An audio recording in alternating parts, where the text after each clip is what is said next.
İlk olaraq mən İranda baş verən prosesləri bir də sizin şərhinizdən eşitmək istəyərəm. Hazırda İranda nə baş verir? Bilirsiniz, İranda baş verən indiki vəziyyətdə etirazlar durdurulmuş vəziyyətdədir. Amma bundan öncə etirazlardan bəhs ediriksə, etirazlar bir çox səbəbdən baş verdi. İqtisadi vəziyyət heç yaxşı deyil İranda. Bildiyiniz kimi İran valyutasının dəyəri kəskin şəkildə düşür. İnflasiya olduqca yuxarı, işsizlik yuxarı. Eyni halda da mədəni siyasi azadlıqlar çox məhdudlaşmış vəziyyətdədir ölkədə, siyasi azadlıqlar daxil.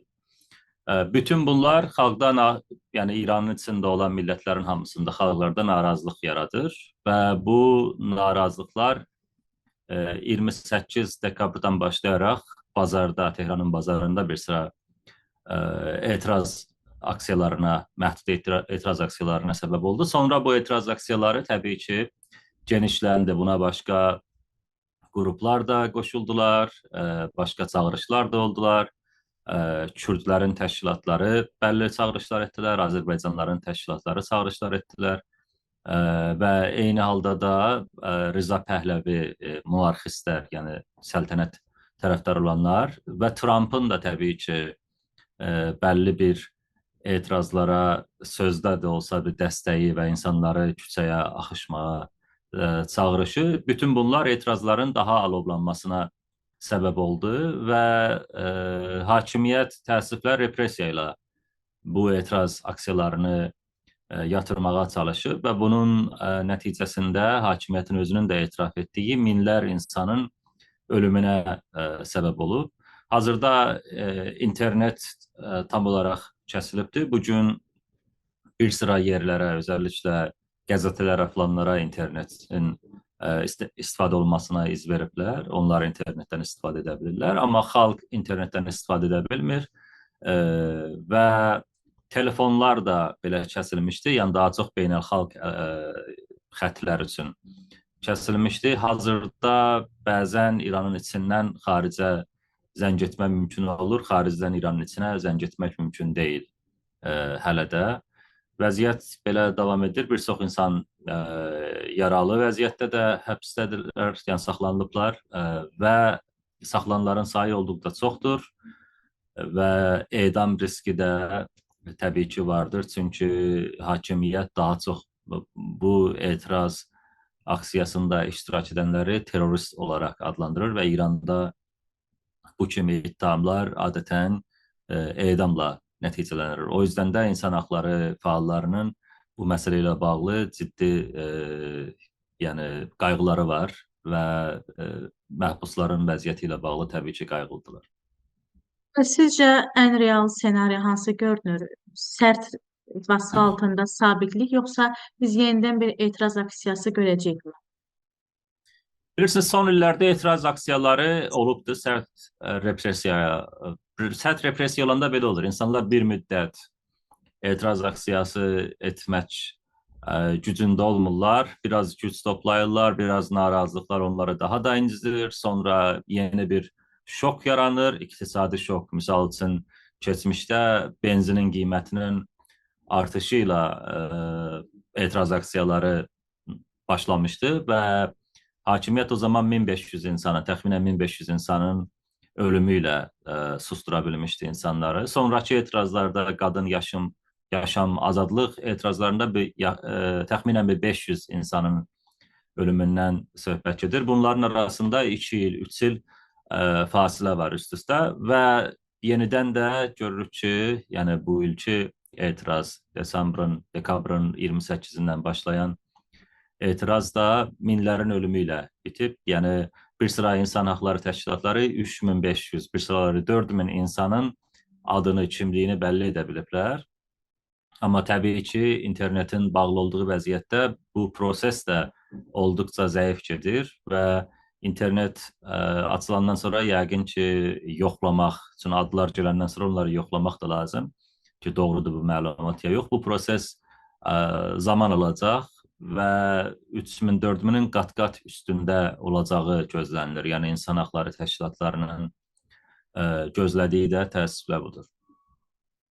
Sizcə bu ölkədə internetə qadağa qoyulması, internetin kəsilməsi ilə rejim özünü qorumağa mı çalışdı? Daxildə baş verənləri xarici auditoriyaya çıxmağının qarşısını mı almağa çalışdı və bu nə qədər uzun davam eləyə bilər? Artıq bəzi söyləntilər gəzir ki, milli internet şəbəkəsinə keçməyi planlaşdırırlar. Bilirsiniz, milli internet şəbəkəsi olduqca xərcli bir məsələdir, çox bahalı bir infrastruktur istər. Hakimiyyət məhdud bir şəkildə interneti qoşacaq məncə, yenidən internetdən istifadə etmək mümkün olacaq. Bir sıra təbii ki, məhdudiyyətlərlə internetin sürətini azalda bilər burada, blok etdiyi veb saytları artıra bilər. İnternetin sürətini azaldanda təbii ki, video göndərmək və videolara baxmaq da məhdudlaşacaq. Belə bu şəkildə də informasiyanın gediş-gəlişini kontrol altına ala bilər və ya məhdudlaşdıra bilər bəlli dərəcədə. Niyə interneti kəsir? İki səbəbə görə əsasən. Bir səbəb budur ki, insanlar içəridə kütləvi şəkildə etiraz edirlər, yəni və bunlar kütlədirlər. Bunlar hər hansı bir təşkilatların üzvü falan deyirlər. İrandakı siyasi sistemdə partiyalar, müxalif partiya, gerçək anlamda müxalif partiyalar qurmaq mümkün deyil. İnsanlar harada etiraz aksiyasına toplaşacaqlar, nə edəcəklər? Onunla bağlı iki yerdən məlumat ala bilirlər. Bir internetdən, qruplardan orada olsun, Telegram qrupu olsun, Instagramda yayılan xəbərlərdən olsun. Bir də ki, təbii ki, televiziyalardan, yəni xaricdən yayınlanan televiziyalardan. Belə olan bu şəkildə hakimiyyət interneti kəsməklə təbii ki, onların təşkilatlanma, koordinasiya ola bilmək qabiliyyətlərini əldən alır. Yəni insanlar bir-birinin haqqında öyrənə bilmirlər ki, harda, nə zaman toplaşacaqlar. Bu şəkildə onların yəni daha çox belə organization və ya təşkilatlanma qabiliyyətini, geniş anlamda təşkilatlanma anlamında deyirəm mən bunu. Çünki daha çox koordinasiya olur. Yəni haralarda nə zaman toplaşmağı öyrənməklə bağlı. Eyni zamanda təbii ki, içəridə insan haqları pozuntuları var, covud bir şəkildə insanların öldürülməsi var və onların videoları var. Və o videoların dünyanın həssas olduğu bir vaxtda təbii ki, yayılmasını, başqa beynəlxalq media orqanlarına çıxmasını istəmir. Bu yüzdən də interneti məhdudlaşdırır. Amma görünən bu ki, gələcək günlərdə yavaş-yavaş bu məhdudiyyətləri qismən aradan qaldıracaq. Eyni halda da TV-nin kontrolu üçün də bir işlər görülür. Bu dəfə fərqli olaraq, keçmişdəkilərdən fərqli olaraq daha çox yüksək texnologiyadan əslində istifadə edir. Yəni televiziyaların belə, uydu televizyonların, satellite televiziyaların belə baxılmasında problem yaradacaq cəmir deyirlər. O cəmirlər hər halda o frekansları zədələyir və baxmaq olmur televiziyalara. Bu işlərlə də məşğuldur. Eyni halda da satellitlərin, uyduların dişləri var, damların üstünə qoyarlar insanlar. Onları da toplamağa başlayıblar. Yəni, süni etirazlar daha çox xaricdən bir sıra TV-lərin vasitəsilə o koordinə edən insanlarla da bir şəkildə əlaqə qurmağa, məlumat öyrənməyə çalışır insanlar. Onları da hakimiyyət məhdudlaşdırmağa çalışır. O yüzdən də TV-lər üçün də, TV-lərə baxmağı da məhdudlaşdırmağa çalışır. Belə olduğu bir halda bəlli bir dərəcə məncə məhdudlaşdıra bilər. Təbii ki, bunun da limitləri çoxdur. Nə qədər bu mümkün olacaq bəlli deyil, amma bunun üçün addımlar atır.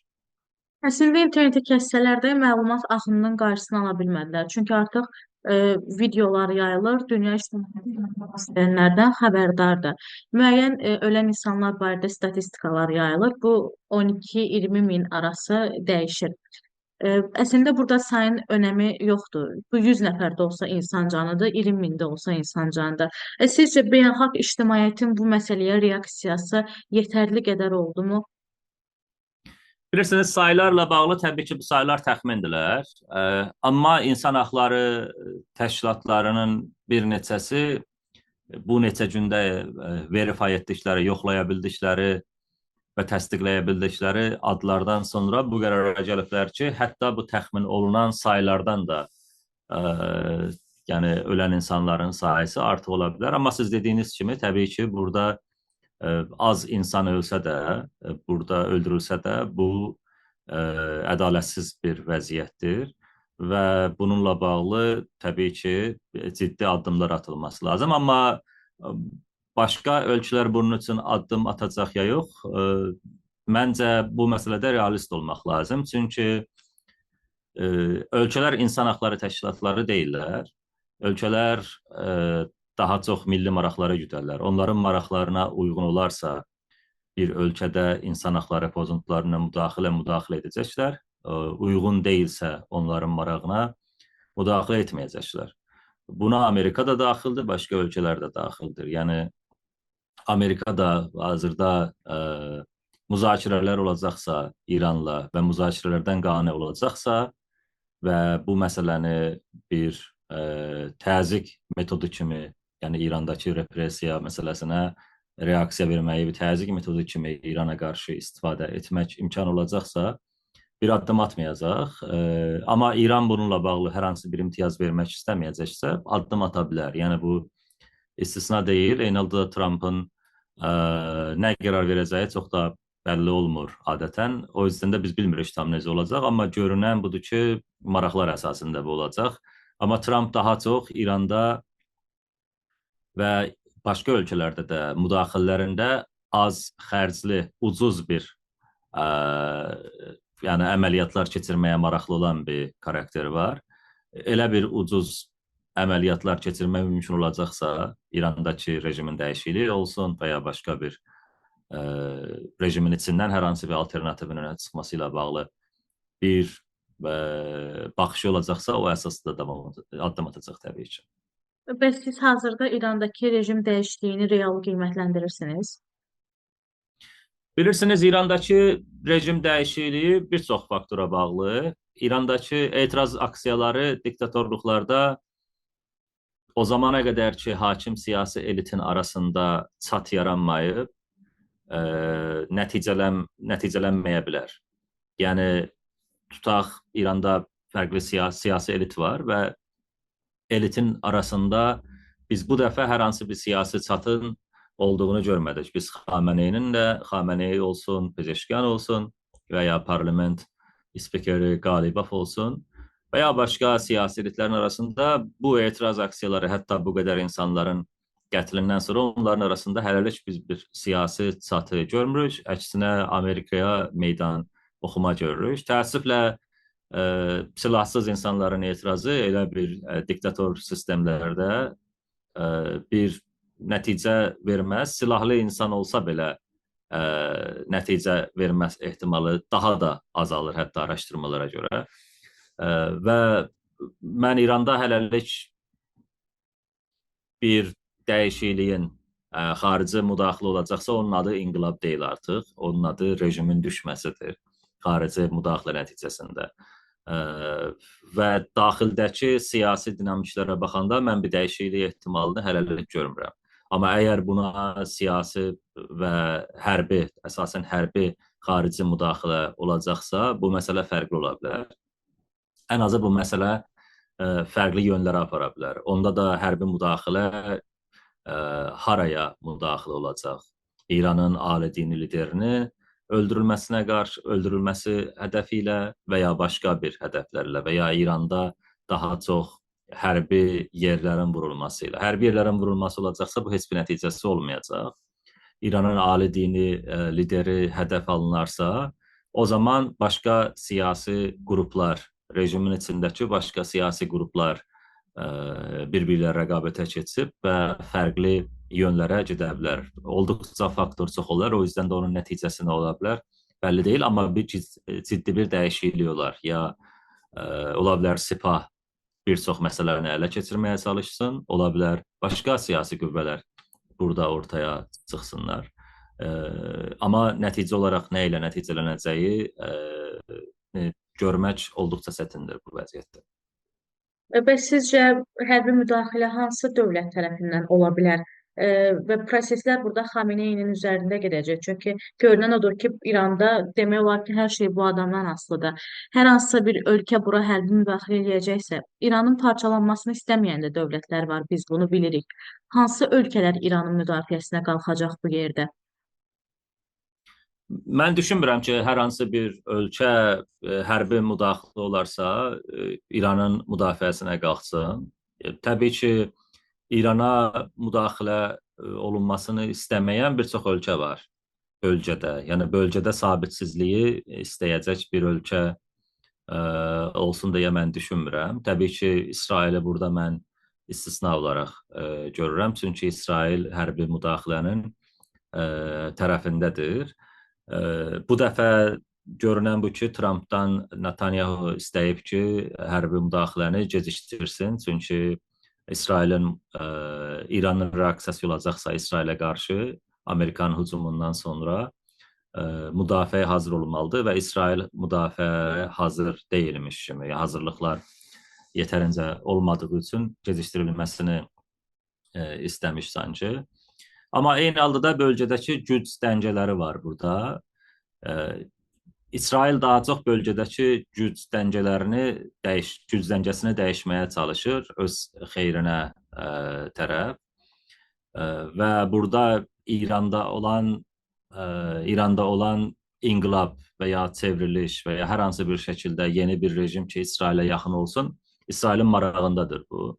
Və bunun üçün də İsrail uzun müddətdir Rza Pəhləvini müdafiə edir və təbliğ edir. Buna İsrailin siyasətçiləri, bir sıra nazirləri Rza Pəhləvi ilə görüşürlər, dəstəklərini verirlər. Rza Pəhləvinin qrupuna aid insanlar tez-tez səfər edirlər. Rza Pəhləvi özü də səfər edib və Netanyahu və başqaları ilə görüşüb İsraildə. Bu Amerikanın istəyi deyil. Amerika anlayır ki, Rza Pəhləvi İrana uyğun alternativ deyil. Çünki Rza Pəhləvinin gəlməsi eyni halda da içəridə fərqli millətlərin toqquşması ilə nəticələnəcək. Yəni bir fərqli qrupların, tutaq kürdlər olsun, Azərbaycanlılar, bəluçlar, ərəblər, bunlar bilirlər ki, Pəhləvi sistemi daha çox ekskluziv bir millətçilik əsasında qurulmuş, başqa etniklərin və millətlərin haqqını danan, inkar edən və repressiya edən bir rejimin təmsilçisi olacaq və bunun üçün də qarşıdırlar bu məsələyə. Baxsanız da etirazlarda görürsünüz ki, fars olmayan millətlərin bölgələrində elə də biz etiraz aksiyalarının şahidi olmadıq. Minimum support gəldi əslində o bölgələrdən. Bir sıra yerlərdən heç support gəlmədi. Bir sıra yerlərdə sadəcə bazarı bağladılar. Misal üçün, kürdlər etiraz aksiyasından daha çox kürd təşkilatları bazarın bağlanmasını istədilər. Azərbaycanlılar bir gün çağırmışlar, daha çox şüarlar verildi. Misal üçün, hətta Rza Pəhləvinin çağırış verdiyi günlərdə belə Rza Pəhləviyə qarşı da şüarlar səsləndirildi. Bir sıra şüarlar onun xeyrinə də səsləndirilmişdi məhdud insanlar tərəfindən. Amma tutaq Ərdəbildə azadlıq, ədalət, milli hökumət kimi şüarlar da səsləndirilirdi ki, bu daha çox Güney Azərbaycanın milli hökumət dönəminə işarədir. Yəni 1945-46 Bişəvəri dönəminin hərəkatına işarədir. O yüzden də Amerika düşünür ki, alternativ olaraq Rza Pəhləvi uyğun alternativ deyil və İran içində vətəndaş müharibəsi ehtimalını artıra bilər. Bunu dəfələrlə Amerika səsinin fars dilli servisində olan təmsilçisi də bəyan edib. Baxsanız, BMT-də Amerikanın dəstəyi ilə, Amerikanın təşəbbüsü ilə bir sıra İranlı aktivistlərin çıxışlarını da izləsəniz, orada da görərsiniz ki, kimlərin olması ilə bağlı təxmin etmək olar ki, Amerika daha çox hansı qrupları, fərqli qrupları dəstəkləyir. Rza Pəhləvi ilə yaxın olmayan qrupları da dəstəkləyir. Rza Pəhləvi daha çox İsrailin projesi olaraq ortadadır və hətta Toronto Üniversitesi və Haaretz qəzetinin də araşdırmasına görə 12 günlük İran-İsrail müharibəsində belə İsrail daha çox digital imkanlardan istifadə edilərək sosial media platformlarında Rza Pəhləvini İranda alternativ olaraq göstərməyə və qabartmağa çalışmış bir sistemdir.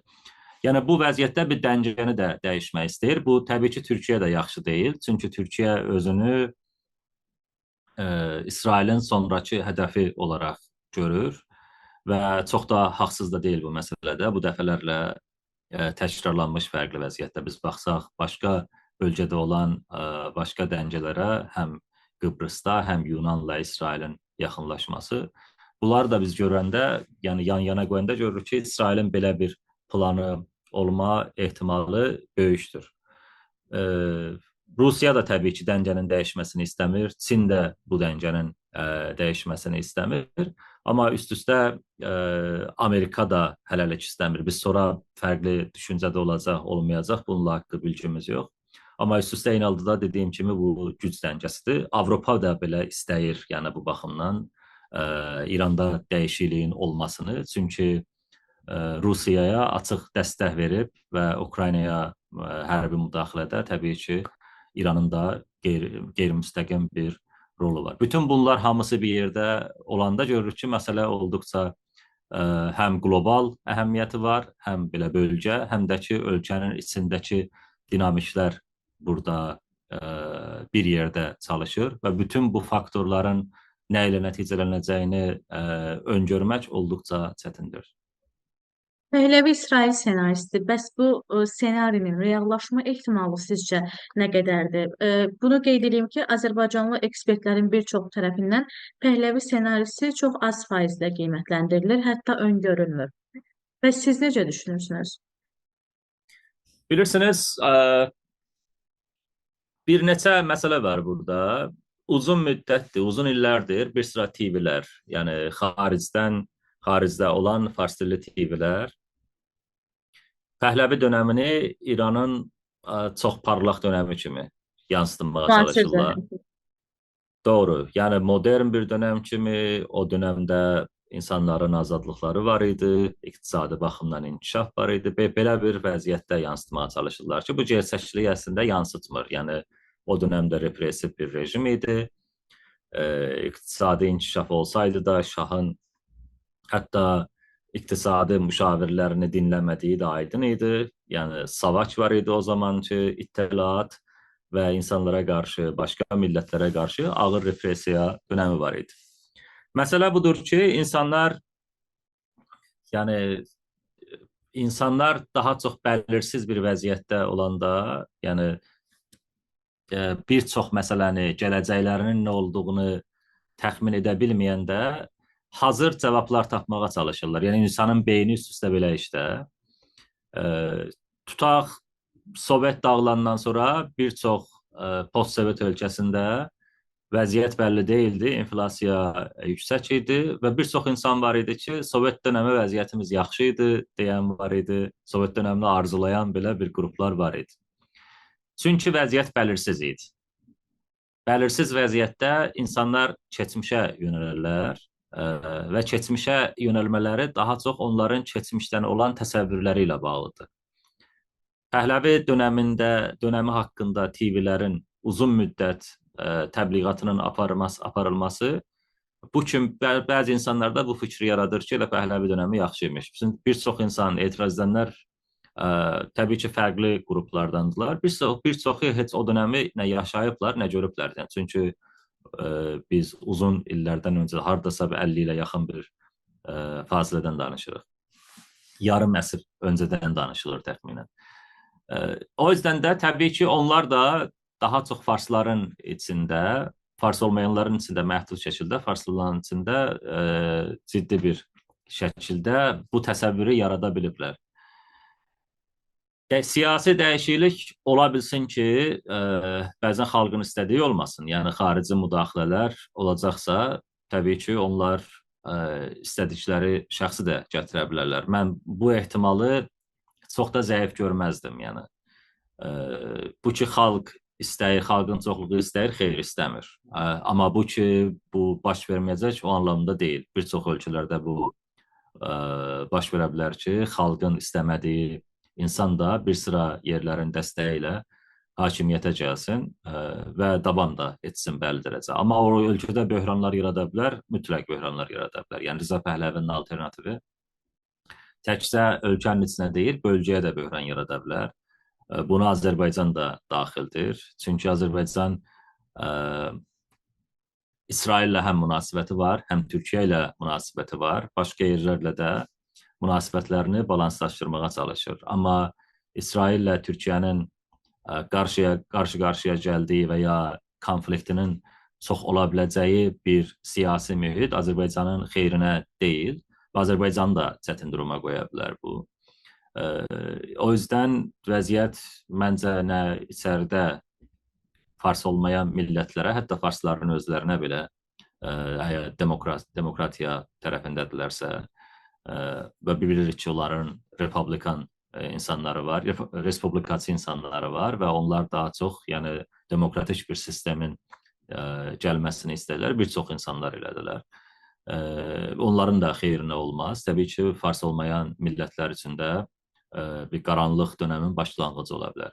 Amma bu ki, ehtimal sifrə yaxındır, elə deyil məncə. Çünki az ehtimal yoxdur bu baxımdan. Mən demirəm, çox yüksək ehtimal var. Amma dəstəklər var, xarici medialar var.